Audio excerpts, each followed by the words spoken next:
Welcome to the Raw Files. Behind every closed door, there's a secret. Behind every silent face, there's a story the world wasn't meant to hear. Today, we peel back the layers of a case that defies logic and challenges the very core of human nature. Stay tuned, because the truth is never as simple as it seems. What you are about to hear are true stories, gathered from the darkest corners of the globe. Some of these cases have been closed, their mysteries tucked away in dusty archives. Others remain chillingly unsolved, leaving behind questions that time refuses to answer. But then, there are those cases where the official verdict just doesn't sit right, leaving us to wonder if justice was truly served, or if the real truth is still out there, hiding in plain sight. Today, we step into the shadows to peel back the layers of these enigmas. If you have a thirst for the truth, make sure to subscribe and join us for the journey ahead. Now, let's open the files.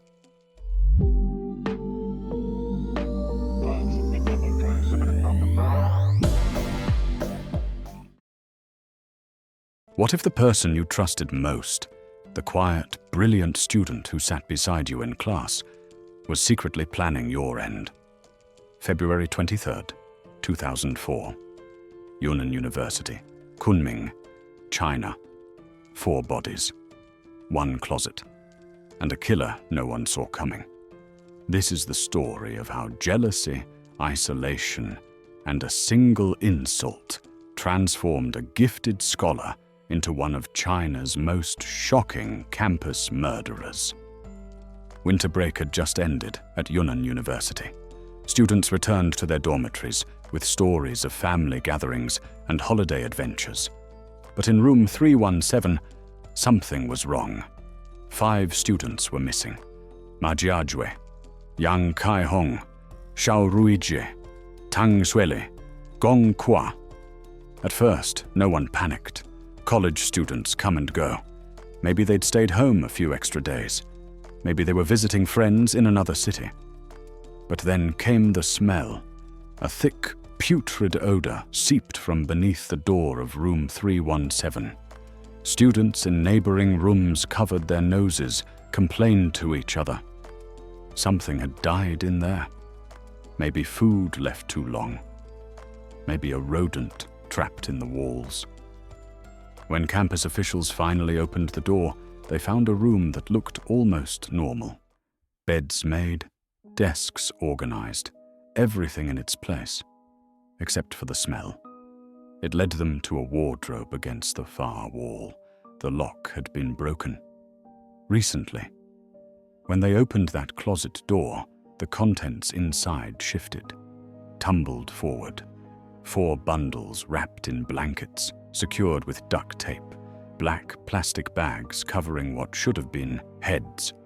Inside each bundle, a body, decomposing, unrecognizable. The police arrived within minutes. The campus was sealed, and as investigators began the grim work of identification, a terrifying picture emerged. All 4 victims were students. All had been struck in the head with tremendous force. Skulls fractured, brain matter exposed. Each had been killed where they stood, then carefully wrapped and hidden away like unwanted cargo. Yang Kai-hong, Xiao Ruijie, Tang Xueli, Gong Qua. 4 young lives ended before they'd truly begun. But where was the 5th missing student? Where was Ma Jiajue? To understand what happened in room 317, you have to understand who Ma Jiajue was before he became a killer. Born into poverty in rural China, Ma Jiajue seemed destined for obscurity. His family lived in a small village where his parents worked odd jobs just to survive. Their most valuable possession was an old, battered television set. But Ma Jiajue had a gift, an extraordinary memory, a mind that absorbed information like a sponge and never forgot. He won second place in the National Physics Olympiad, third place in the National Mathematics competition. When it came time for university entrance exams, he scored perfectly, top of his class, full scholarship to Yunnan University. His teachers praised him. His parents were proud. Here was a boy who would lift his family out of poverty through pure intellect. But gifts come with a price. Ma Jiajue arrived at Yunnan University in the year 2000, a brilliant mind trapped inside crushing insecurity. While other students flaunted new laptops and expensive clothes, Ma used a second-hand computer and wore the same threadbare outfits day after day. His roommates noticed something odd about him. He rarely spoke unless spoken to, never invited friends to his hometown, never talked about his family. He built walls around himself, brick by brick, until he was isolated in a prison of his own making. And within that prison, something dark began to grow. Ma Jiajue started to believe that everyone looked down on him, that his classmates whispered about his poverty, that his intelligence was the only thing keeping him from being completely worthless. He was wrong, of course. Most students barely noticed him. Those who did simply saw him as quiet, reserved, a bit strange perhaps, but harmless. But perception becomes reality when you're trapped inside your own head. And Ma Jiajue was drowning in his. February 13th, 2004, Valentine's Day Eve. Most students had gone home for winter break, but a handful remained in the dormitories. Ma Jiajue stayed behind to work part-time jobs, earning money he desperately needed. That evening, several students gathered in room 317 to play cards, a casual game among friends to pass the time. Ma Jiajue joined them. He was good at cards. That photographic memory of his could track every card played, calculate odds, predict what opponents held in their hands. He won consistently, perhaps too consistently. During one hand, a student named Ruijie accused Ma of cheating, of peeking at his cards. "Even playing cards, you have to cheat," Xiao said, his voice carrying that particular edge that comes with alcohol and frustration. "No wonder nobody wants to play with you. Even Gong Kua didn't invite you to his birthday party." To anyone else, this might have been a minor insult, an angry outburst during a card game, forgotten by morning. But to Ma Jiajue, it was a declaration of war. That single sentence confirmed everything he'd feared, that his classmates despised him, that his poverty made him unworthy of basic respect, that despite his brilliance, he would always be seen as less than human. Ma Jiajue said nothing. He finished the game, went to bed, and began planning murder. In the days that followed, Ma Jiajue transformed from wounded student to methodical killer. He researched methods online. Knives were too risky. Victims could scream, could run, could fight back. He needed something that would incapacitate instantly. A hammer, heavy enough to crush a skull with a single blow. Silent, efficient. He went to a local market and purchased one, asking the vendor to saw down the handle so it would be easier to conceal and wield. He contacted a forger to create fake identification documents, not the actions of someone acting in a moment of rage. These were the calculated preparations of someone planning to kill and escape. Later, investigators would debate whether this was premeditated murder or temporary insanity, but the evidence spoke for itself. Ma Jiajue had days to reconsider, days to choose a different path, days to seek help. He chose violence instead. February 13th, 2004. Late evening. Tang Zueli returned to room 317. He was Ma Jiajue's roommate, but they'd never been close. Tang had no conflict with Ma, no history of arguments or tension. That didn't save him. As Tang entered the bathroom, his back turned. Ma Jiajue emerged from the shadows with the hammer raised high. One strike. Tang's skull shattered. He collapsed without a sound.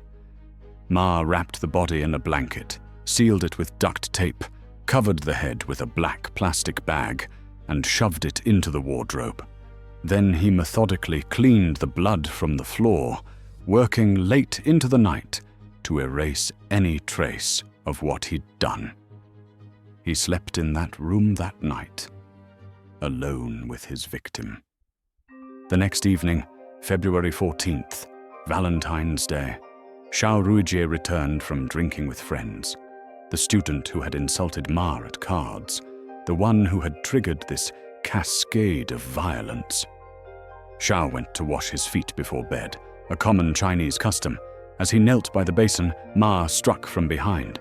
Another body, another blanket, another black bag. Into the closet beside Tang Zueli. Ma slept in that room again, now with 2 corpses sealed away. February 15th brought Yang Kai-hong, a student from another dormitory who stopped by to visit.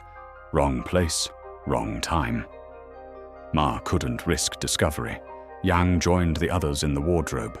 And finally, Gong Kua, the student whose birthday party had excluded Ma. Ma lured him to room 317 with a lie about a card game. Gong barely made it through the door before the hammer fell. 4 bodies, 4 lives ended, all in less than 4 days. And through it all, Ma Jiajue ate, slept, and lived in that room, surrounded by death he'd created.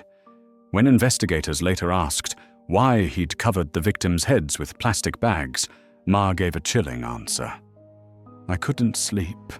I kept feeling like their eyes were watching me."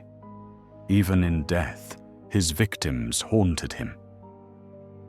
On February 17th, Ma Jiajue withdrew cash from his bank account, purchased a train ticket using his forged identification, and disappeared. When classes resumed on February 23rd and the bodies were discovered, panic swept through Yunnan University. Campus officials locked down the dormitories. Police swarmed the crime scene. The investigation moved quickly. The victims were identified, the timeline established, and all evidence pointed to one person, Ma Jiajue. But where was he? China's Ministry of Public Security issued a Level A nationwide manhunt, the highest category, reserved for the most dangerous criminals. A reward of 200,000 yuan, equivalent to roughly $20,000 at the time, was offered for information leading to his capture. Ma's face appeared on wanted posters across the country, on television broadcasts, in newspapers. The story dominated headlines. Brilliant student becomes campus killer. How could someone so gifted become so monstrous? How had no one seen the warning signs? Ma's father collapsed when he heard the news. He wept for days, unable to reconcile the son he knew, quiet, studious, respectful. With the murderer, police were hunting. For 3 weeks, Ma Jiajue remained at large. He'd fled to Guangzhou, then to Sanya City in Hainan province, thousands of miles from Kunming. March 15th, 2004. Sanya City. A local resident reported seeing someone matching Ma Jiajue's description near a garbage dump. When police arrived, they found a young man, filthy and disheveled, eating corn cobs scavenged from the trash. Ma tried to pretend he was mentally ill, mumbling incoherently and refusing to speak. But his act fooled no one. They brought him to the station, cleaned him up, confirmed his identity. The hunt was over. In custody, Ma Jiajue finally spoke. He confessed to all 4 murders, described them in mechanical detail, as if recounting a shopping trip rather than the ending of human lives. But when investigators asked about motive, his answers revealed a psychology fractured beyond repair. He talked about the card game, the insult, the birthday party he wasn't invited to. "I felt like everyone looked down on me," he said.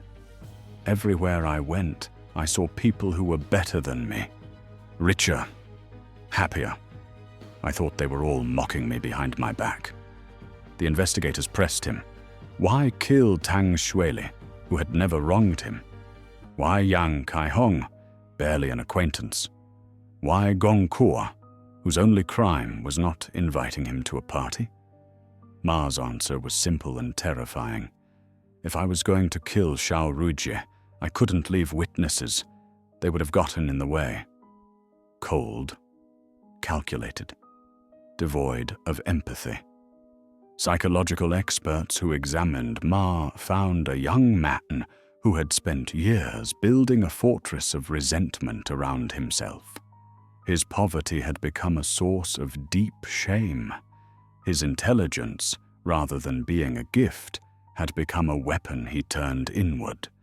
He'd convinced himself that financial status determined human worth, that being poor made him lesser, that his classmates' perceived judgment justified revenge. But here's the tragedy. Most of his classmates barely thought about him at all. They had their own struggles, their own insecurities. The contempt Ma felt from others existed primarily in his own mind. His brilliant intellect, which could have lifted him out of poverty and built a successful future, was wasted on nursing imagined grievances until they metastasized into murderous rage. The trial was swift, the evidence overwhelming.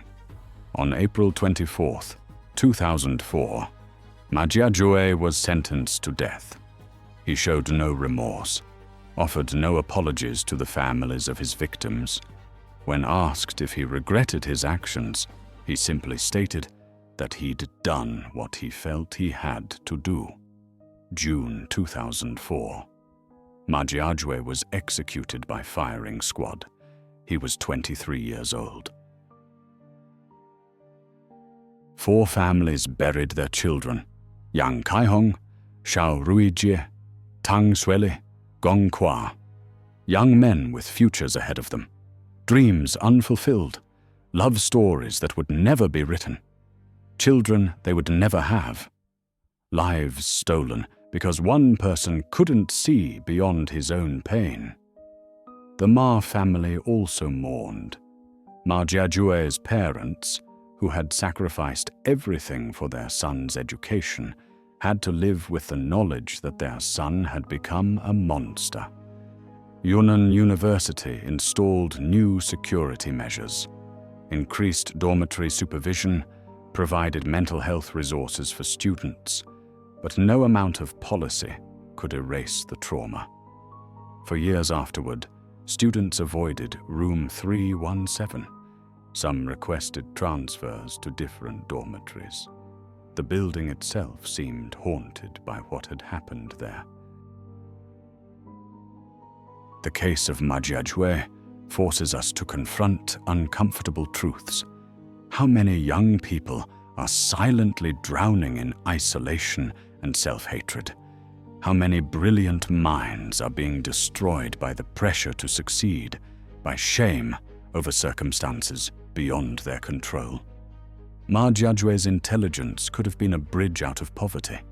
Instead, it became a prison where he trapped himself, replaying every perceived slight until violence seemed like the only answer. He was not insane. He knew right from wrong. He planned meticulously. He understood consequences. But he was broken in ways that no one recognized until it was too late. This case became a catalyst for discussions about mental health in Chinese universities, about the pressure on students from poor families to succeed, about the importance of reaching out to those who seem withdrawn or isolated. But it also serves as a stark reminder. We cannot control the circumstances of our birth. We can only control how we respond to them. Ma Jiajue chose to let his circumstances define him, chose to believe that material poverty meant spiritual poverty, chose resentment over resilience, and that choice cost 5 lives, including his own. Room 317 at Yunnan University stands empty now, a memorial to 4 young men whose names should have been on diplomas instead of gravestones. Ma Jiajue wanted to be remembered as brilliant, as someone who mattered, as someone who couldn't be ignored. He got his wish. But history will remember him, not for his genius, but for the waste of it. Not for his potential, but for the 4 futures he destroyed, along with his own.